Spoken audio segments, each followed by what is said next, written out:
Hi, this isn't Matt with the Intergalactic Herald. I am an AI. Welcome to a Star Atlas recap of the latest Atlas Brew from the Star Atlas community team.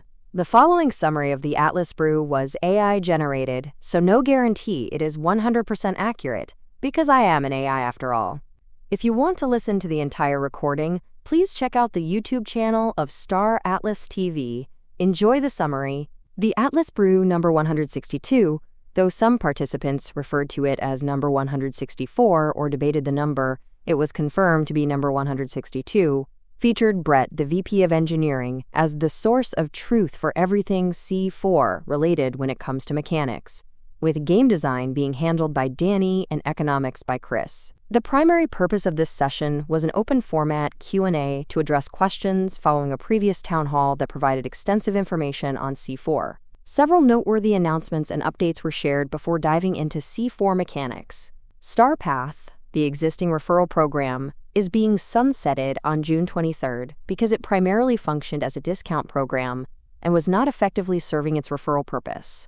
A new referral program is being actively worked on with partners, with the idea of making it an application-based system requiring certain criteria to ensure it rewards creators and educators who bring new players to Star Atlas.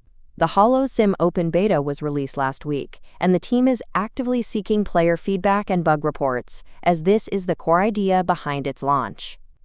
A shout-out was extended to the various international communities hosting Atlas Brews in different languages, such as Portuguese, Spanish, French, Turkish, Italian, and German, highlighting the importance of community building and supporting non-English-speaking players. Upcoming events for the community include a poker night next Thursday, with a 200,000 Atlas prize pool that will grow with more participants, requiring a 20,000 Atlas buy-in. There will also be a Lore Keepers session next week, focusing on C4 and HoloSim lore, and game nights this Friday for playing the shooter game modes. The main focus of the brew was a deep dive into C4 mechanics with Brett. A significant announcement was made regarding faction control in C4 tied to Starbase progress in Starbase/Sage Labs. Factions will be awarded full region control in C4 if they possess a Tier 5 King System Starbase in Starbase/Sage Labs. This means any Starbase upgraded to Tier 5 in Starbase will automatically secure all core systems within its region for the owning faction at C4 launch, bypassing the need to capture them. This is seen as a major advantage, making existing Starbase upgrades highly strategic, as upgrading later in C4 will be much harder due to combat and other variables. Progression towards the next tier for a Starbase will be wiped, if not completed, before the conversion to C4 mainnet. Regarding regions, safe regions are those fully surrounded by regions owned by your faction, with no opposing Starbases within them, preventing opposing factions from entering or performing actions.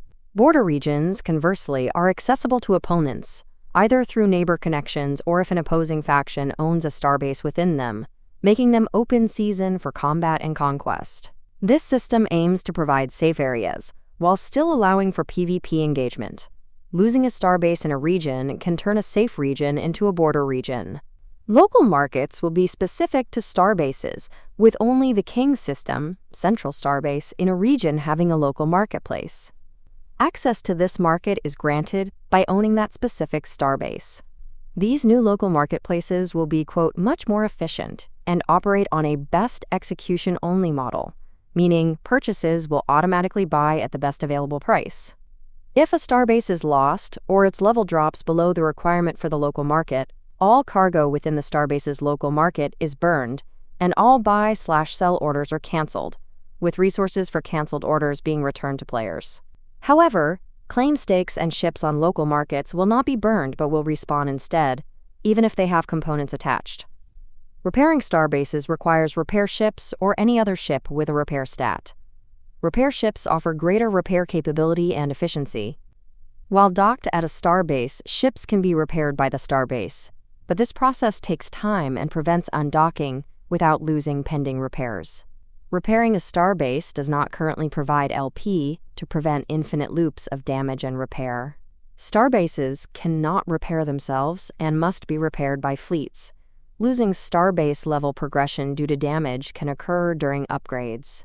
Claim stakes extract raw resources. with their extraction amount multiplied by the planet's richness for specific resources. Planets can have multiple resources with different richness values, and players choose specific extraction facilities, e.g., copper mining drill. Claim stakes also support auto-crafting capabilities, allowing players to build facilities to process raw materials into more advanced items directly on the claim stake, potentially even becoming self-sufficient. Claim stakes have a storage limit, and production will cease if storage is full, necessitating regular pickups by fleets.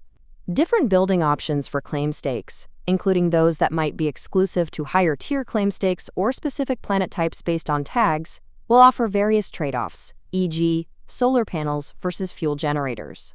Building requirements also include crew requirements, and there may be automated mining drills that require no crew but are less efficient.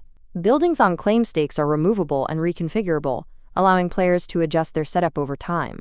However, claim stakes will not have defensive buildings in the initial C4 release, as direct claim stake attacks are not supported.